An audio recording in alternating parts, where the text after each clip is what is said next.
राम जी ने पूछा कपिश्रेष्ठ आपका परिचय क्या है? हनुमान जी ने कहा महाराज वो पहाड़ देख रहे हैं? बोले हाँ देख रहे हैं। बोले वहां पर कपिपति रहते हैं।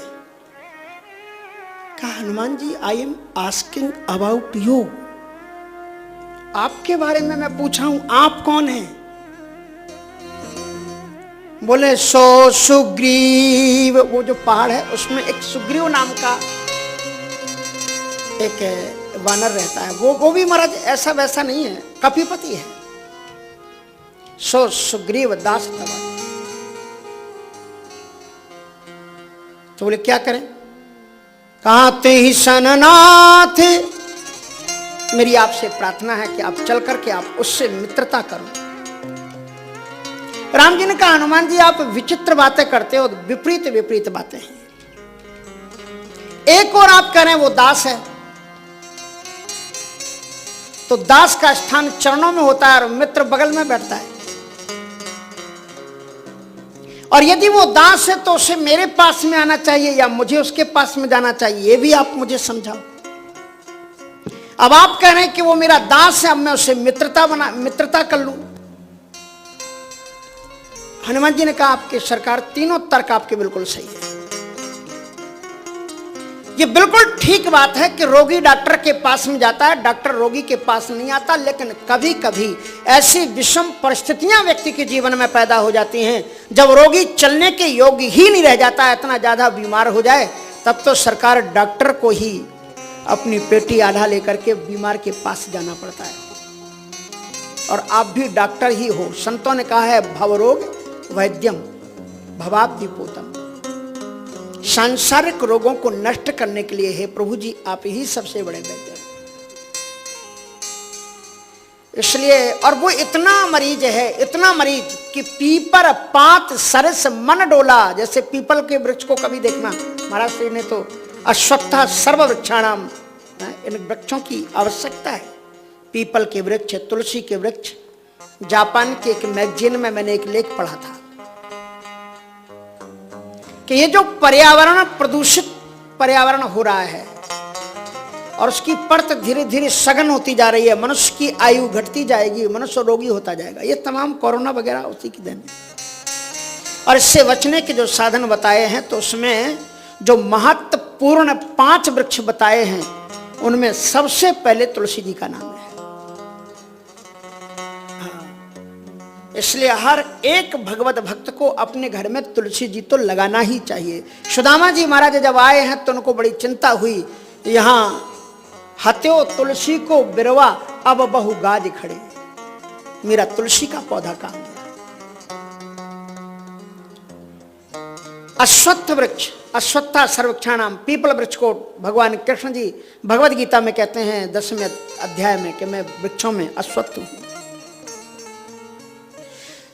तो ऐसे जो वृक्ष हैं, इन्हें वृक्षों की स्थापना से पर्यावरण विशुद्ध होता है। इसलिए हमें अपने वृक्षों की रक्षा करनी चाहिए, काटना नहीं चाहिए। और एक बड़ी अच्छी बात उसमें मैंने ये पढ़ी थी उस मैगजीन में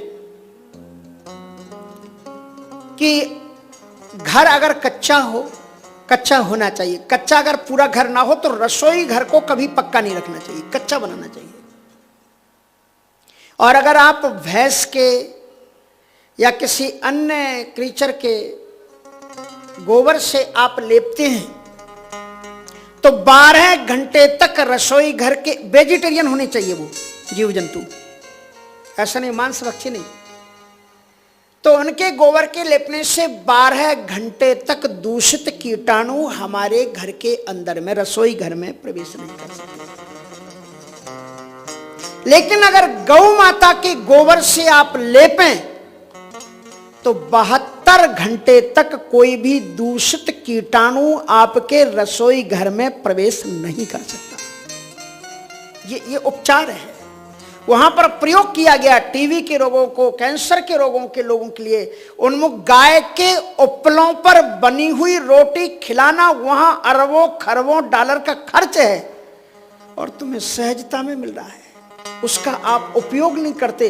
सबसे बड़ा दुर्भाग्य हमारा यह है कि जो चीज हमें सहजता में मिल जाती है हम उसकी कीमत नहीं करते।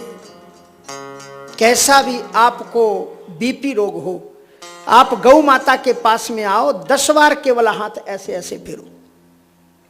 बीपी रोग, शुगर रोग, आप कभी महाकवि कालिदास जी का रघुवंश पढ़ना। रघुवंश, दिलीप को कोई संतान नहीं थी तो वशिष्ठ जी के पास में गए, उन्हें गौ सेवा बताई। कैसी गौ सेवा की है ये आप रघुवंश का 2 सर्ग है, पढ़ना कभी आपने। श्रुति रन्नु गच्छत, जैसे वेदों के पीछे उपनिषदें चलती हैं, ऐसे ही महाराज दिलीप गौ माता के पीछे पीछे चल करके उनकी सेवा करते। बड़े सौभाग्यशाली हैं वो लोग जो महाराज श्री के सानिध्य में गौ सेवा कर रहे हैं। अगर आपको सुनकर के आप दूर बैठे हुए हैं, विदेश में बैठे हुए हैं, और आपको लगता है कि काश हमें भी ये सौभाग्य मिलता, कोई बात नहीं, तो ऐसे जो लोग हैं उन्हें भी आवश्यकता होती है कि उन्हें को सहयोग मिले। और महाराज जी के सानिध्य में काम करने वाले लोग हैं तो महाराज जी के पास में अगर आप आर्थिक सहयोग भेजते हैं तो वो आपकी वो भी सेवा ही है।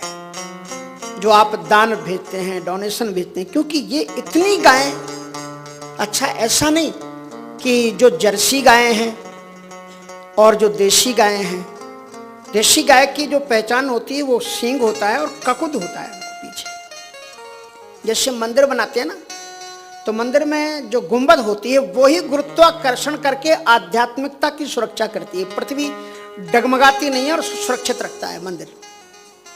उसी प्रकार से जिन गौ माताओं के ऊपर में ककुद होता है पीछे, वेद लक्षणा जिसको गौ माता कहा जाता है,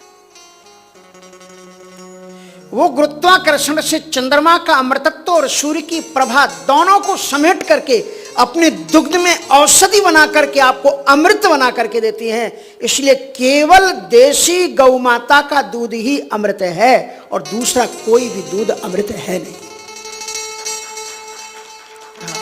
कभी कभी आपने देखा होगा कि वो नाक उठा करके ऐसे सूंघती हैं कुछ, अगर उन्हें लगता है कि कोई दूषित वस्तु यहां से जा रही है तो अपने दूध को बचा लेती है कि नहीं नहीं मेरे बच्चों को ये जाना है, इसमें कोई चीज ना आ जाए। आप कभी देखना ऐसे करके वो सूंघेंगी, कुछ सांस सी लेती हैं तो उसको बरकाती है कि हमारे बच्चों के ऊपर अरिष्ट गौ माता। मैंने एक बार वाराणसी में देखा, मैं वहां पर पढ़ता था कि एक ढलान थी और गाय ऊपर से आ रही थी नीचे को।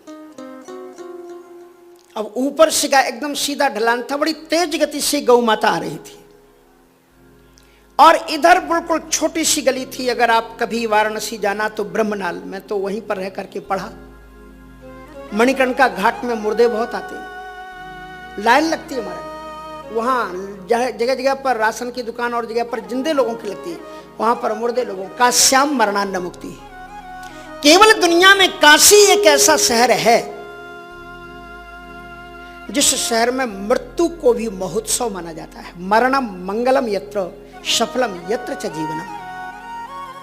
वहां अगर किसी की मृत्यु हो जाती है तो पीछे जाने वाले लोग अबीर गुलाल उड़ाते हुए, बैंड बजाते हुए जाते, वाह वाह वाह, काशी की प्राप्ति हो गई इसको। मुक्ति जन्म मही जान, ज्ञान खान अगहानि कर, जहां वस शंभु भवानी। ऐसे हमारे तीर्थ कितने किस स्थिति में थे। मैं तो अंतःकरण से मोदी जी को धन्यवाद देता हूं, दिल से धन्यवाद देता हूं कि मोदी जी एक बार नहीं, तुम जब तक जीते रहो तुम ही रहो, कोई क्या आवश्यकता नहीं, गौ माता की सेवा हो। अभी तो आपने 2 तीर्थों को ही जगमगाया है, अब की बारी फिर अवध बिहारी फिर आ जाए, फिर तो पूरी दुनिया के सब तीर्थों का नंबर लगना चाहिए। बिहारी जी के यहां पर भी पूरा नंबर लगा हुआ है। अगर आप आज नहीं संभले तो इतिहास आपको कभी क्षमा नहीं करेगा। मेरी कोने कोने तक जो लोग भी आवाज समझ रहे हो, अपने भारत को मजबूत बनाओ। गौ माता की अभी यही सेवा है कि गौ रक्षकों की तुम रक्षा करो, गौ भक्तों को तुम सिंहासन पर बैठाओ, तभी गौ माता की सेवा। क्या मजाल है अभी उत्तर प्रदेश में कोई गाय की तरफ, बहू बेटी की तरफ आंख उठा करके, मंदिर की तरफ आंख उठा करके देख ले। ऐसे लोग बहुत आवश्यकता है, ऐसे लोगों की। राष्ट्र संस्कृति वयम राष्ट्रम जागृयामः, हम अपने राष्ट्र को जगाएं। खुद जगेंगे तब तो जगाएंगे। भरी हुई सभा में द्रौपदी जब पुकारी भीष्म पितामह जी श्रीमद् भागवत में युधिष्ठिर को उपदेश दे रहे थे कि नारी जात का सम्मान करना युधिष्ठिर। तो द्रौपदी को हंसी आ गई। उन्होंने पूछा तुम हंस क्यों रही हो? सरसैया पर पड़े हुए थे जब भगवान मिलने के लिए उनके पास में जाते हैं। द्रौपदी ने कहा क्षमा करें, आप महापुरुष हैं, मुझे कुछ नहीं हंसना चाहिए। बोले नहीं नहीं बेटी, तुम ऐसे नहीं हो। जिसकी एक हंसी पर महाभारत होता है वो साधारण तो नहीं है। तुम्हारी हंसी के अंदर राज तो कुछ होगा। तो द्रौपदी ने कहा कि आप कितने अच्छे शब्दों से मेरे पति को बता रहे हो कि स्त्री की रक्षा होनी चाहिए। यत्र नार्यस्तु पूज्यन्ते रमन्ते तत्र देवता। अब द्रौपदी की वाणी बदल गई। कहा महापुरुष, जिस समय दुशासन मुझे केस खींच करके सभा में लाया था, सबसे पहले तुम्हारी चौखट पर मत्था लगाया था। मैंने सोचा था ये ब्रह्मचर्य व्रती है, धर्मनिष्ठ है ये व्यक्ति, और इसके होते हुए एक स्त्री की आबरू पर कोई हाथ नहीं डाल सकता। कहां गया था आपका वो विवेक? कहां गया था आपका वो पुरुषार्थ? इसलिए ध्यान रखना, जो समय पर सही निर्णय, वहां पर भीष्म पितामह जी ने कहा है कभी कभी लोग, अच्छे अच्छे बुद्धिमान लोग भी समय पर ये भूल कर बैठते हैं कि क्या करना चाहिए क्या नहीं करना। किम कर्म किम कर्तव्यम कवियोप्यत्र मोहिता। बड़े बड़े लोग गलती कर बैठते हैं समय पर क्या करना चाहिए। इसलिए वक्त आने पर संभलो और सही अपनी शक्ति का प्रयोग करो और शक्ति के द्वारा राष्ट्र की रक्षा करो। यही मेरा आपसे आग्रह है। इसके अलावा नान्य पंथा वेदते आयन है। इसलिए एक बात किसी ने कही, किसी नेता ने, आप जान जाएंगे उसको, कि ये 20 और 80 की लड़ाई है, लेकिन 20 के अंदर में कभी भी जाति पाति की बात नहीं होती। ये जाति पाति के आधार पर वोटों का मतांतरण इधर उधर होना केवल हिंदू में होता है और किसी में नहीं होता है। और जिस दिन ये द्रव्यसंधि नष्ट होगी तभी हमारा देश सुरक्षित रह पाएगा। हमने कहा तो बहुत है, सर्वे भवन्तु सुखिनः सर्वे सन्तु निरामयाः, सिया रामो में सब जग जानी, करो प्रणाम जोर जुग पानी। लेकिन उनको अपने जीवन में उतारो, समय पर प्रयोग करो। आपने शक्ति दिखाई तो जो कभी लोग कल्पना नहीं कर सकते थे कि अयोध्या में राम जन्म बनेगा, राम मंदिर बनेगा, आज राम मंदिर में घंटी बज रही है, मंदिर बन रहा है, लोग दर्शन कर रहे हैं। फिर संगठन दिखाओ, फिर शक्ति दिखाओ। अभी तो बहुत कुछ बकाया है। भारतवर्ष में ऐसे कई मंदिर हैं जिन्हें नष्ट नाबूद किया गया है, उनकी सबके उद्धार की आवश्यकता है। जो समय पर सही निर्णय नहीं लेता और जो महापुरुष भी सही निर्णय नहीं लेते, भगवान अर्जुन ने कहा कृष्ण से कि आचार्यान मतलान भ्रातान पुत्रन पौत्रान सखिष्ठता। ये मेरे आचार्य लोग खड़े हुए हैं, ये गुरु लोग खड़े हुए हैं। भगवान श्री कृष्ण ने एक शब्द में कहा, हत्वा एते आततायिना। ये कोई गुरु नहीं है जो भरी सभा में द्रौपदी को निर्वस्त्र होते हुए देखते हो और उस राजा का पक्ष लेते हो जिसकी सभा में एक बेटी रोती रहे और कोई उठ करके, ये इन्हें तुम आचार्य कहते हो? ये कोई आचार्य नहीं, ये कोई धर्माचार्य नहीं है। इसलिए ये जब तक रहेंगे ये वास्तविक धर्म की स्थापना होने ही नहीं देंगे अर्जुन। इसलिए पहले तुम इन्हें हटाओ, उसके बाद में ही धर्म की। हत्वा एते आततायिना। श्री कृष्ण जी ने इतने बड़े महापुरुषों के लिए क्या शब्द कहा?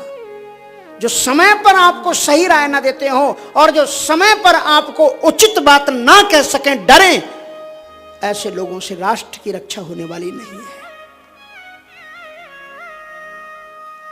तो श्री हनुमंत लाल जी महाराज ने सुग्रीव से कहा कि महाराज सामने आप देख रहे हैं, सो सुग्रीव दास तब आही, तही सन नाथ मैत्री कीजिए, दीन जानते ही अभय करीजिए। श्री राम जी ने कहा कि यदि वो दास हैं तो मित्र कैसे हो सकते? और मित्रता जो होती है ना हनुमान, वो बराबरी वाले में होती है। आप कहते हैं दास है, तो दास को तो चरणों में होना चाहिए नीचे, और वो ऊपर बैठा हुआ है और आप कहते हैं वो दास है। का सरकार जब तराजू में सामान तोला जाता है तो जिस पड़ले में ज्यादा वजन होता है वो पड़ला नीचे होता है और जो हल्का होता है वो ऊपर होता है। वो जीव है, जीवात्मा है और आप परमात्मा है, इसलिए आपका पड़ला वजनदार है, आप नीचे हैं, और वो जीवात्मा है, उसका पड़ला हल्का है, इसलिए वो ऊपर है। तो बोले मित्रता में तो कुछ समानता के लक्षण होने चाहिए ना। हनुमान जी ने मुस्कुरा करके कहा बड़ी गजब की समानता है आपकी। बोले क्या? कहा आपने अपना परिचय दिया कौशल से दशरथ के जाए, आप कौशल देश के राजा के पुत्र हैं। तो वो भी कोई ऐसा वैसा नहीं है, नाथ शैल पर कपिपति रहा ही, आप नरपति हैं और मैं जिसकी बात कर रहा हूं वो कपिपति है। और दूसरी विशेषता यह है कि आपको आपके पूज्य पिता श्री जी ने हम पितु वचन मान बनाए, आपको घर से बाहर निकाल दिया, आप यहां पर आ गए। उसी तरह से बेचारा वो भी बड़े भाई के द्वारा खदेड़ा हुआ है, बाहर है। तो आप भी जंगल में भटक रहे हो, वो भी पर्वतों में रह रहा है। और तीसरी मेरे प्रभु बड़ी गजब की आपकी समानता है, आप भी पत्नी के वियोग में रो रहे हो और उसकी भी पत्नी का हरण हो गया है, उसके भाई ने कर लिया, वो भी पत्नी का वियोगी है। आप अपनी प्रेम कहानी उसे सुनाना और वो अपनी प्रेम कहानी आपको सुनाएगा, दोनों की अच्छी जमेगी, आप चलिए। राम जी ने कहा कैसे चले? कहा मैं मारुति नंदन हूं, आप मेरे ऊपर आरूढ़ हो जाइए। श्री हनुमंतलाल जी महाराज ने कहा कि आप मेरे कंधे पर बैठिए, क्योंकि ये वो हैं जैसे मैंने कल बताया था कि भरत जी कहते हैं कि राम लखन सिय बिनु पग पनहि, कर्म निवेश फिरहि बन बनहि। तो चरणों की सुकोमलता को कठिन भूमि को मल पदगामी। तो बोले अब आपको पैदल आप इधर बैठिए। राम जी ने कहा कि हनुमान जी अगर हम आपको कंधे पर बैठाएंगे तो थोड़ा सा डर लगेगा। हम अभी महर्षि अगस्त्य जी के पास से आ रहे हैं और महर्षि अगस्त्य जी ने आपकी बड़ी प्रशंसा करते हुए आपको अवतारी पुरुष कहा है, आप तो कितना भी विराट रूप धारण कर सकते हो, इसलिए आप हमें गोद में लेकर के चलो ना। हनुमान जी ने चरणों में बैठ करके कहा कि सरकार अगर हम गोद में आपको लेंगे तो हम आपको पकड़ेंगे, और अगर आप कंधे पर बैठेंगे तो आप मुझे पकड़ेंगे। अगर मैं आपको पकड़ूंगा तो आप मेरी पकड़ से छूट सकते हो, लेकिन अगर आप मुझे पकड़ लें तो फिर मैं आपके पकड़ से कभी छूट नहीं सकता, और इसलिए आप मुझे पकड़ो। दुनिया का आसरा मुझे नहीं चाहिए, मुझे तो केवल आपका आसरा चाहिए। आसरा से जहां का मिले ना मिले, आसरा से जहां का मिले ना मिले, मुझको तेरा सहारा सदा चाहिए, मुझको तेरा सहारा सदा चाहिए। चांद तारे फलक पर दिखे ना दिखे, चांद तारे फलक पर दिखे ना दिखे, मुझको तेरा नजारा सदा चाहिए, मुझको तेरा नजारा सदा चाहिए।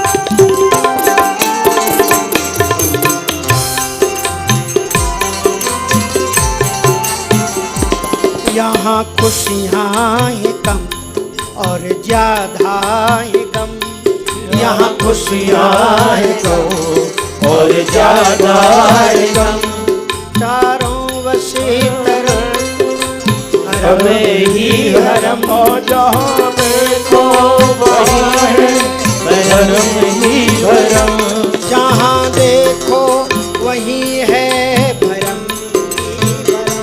जहाँ देखो वही है भरम ही भरम।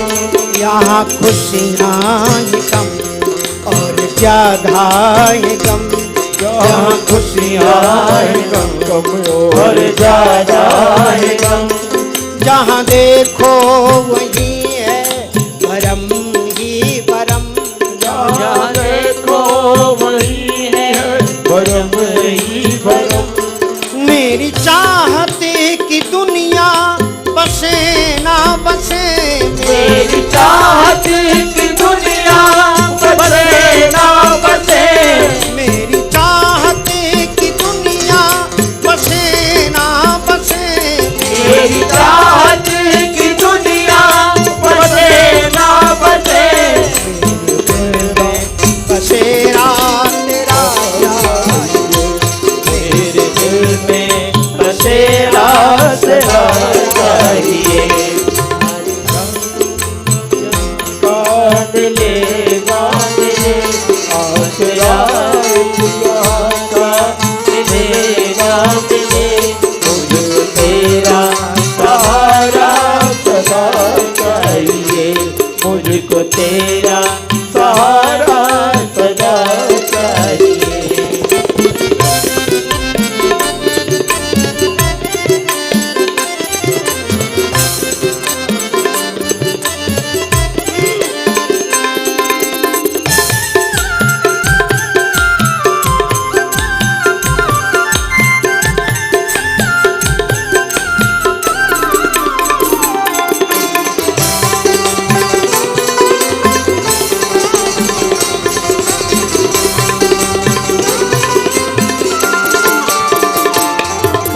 बैराग है कभी अनुराग है।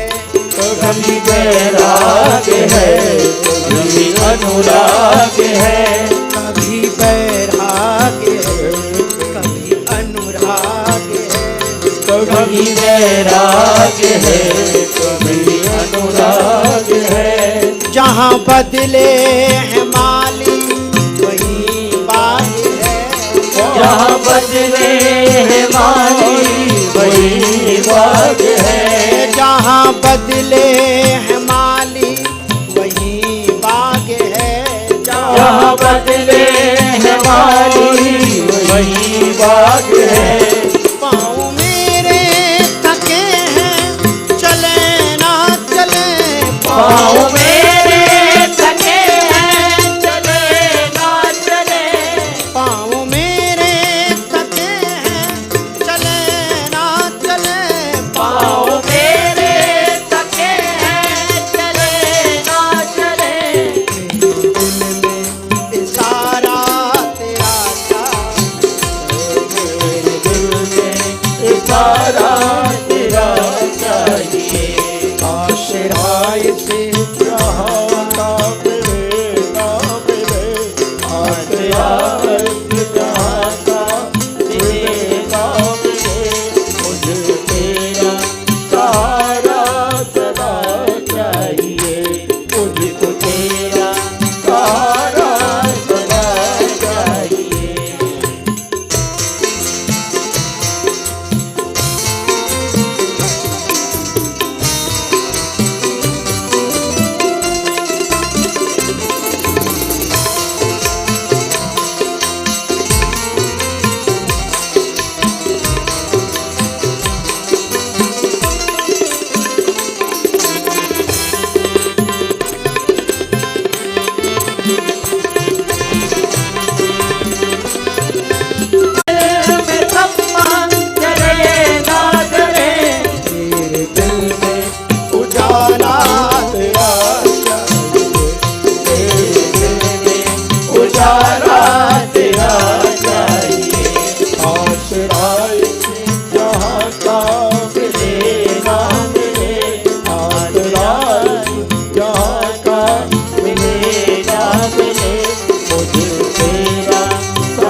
हनुमान जी महाराज ने कहा कि प्रभु जी मैं आपको गोद में ले सकता था, लेकिन यदि मैं आपको गोद में लूंगा तो मैं आपको पकड़ूंगा, लेकिन अगर आप कंधे पर बैठेंगे तो आप मुझे पकड़ेंगे।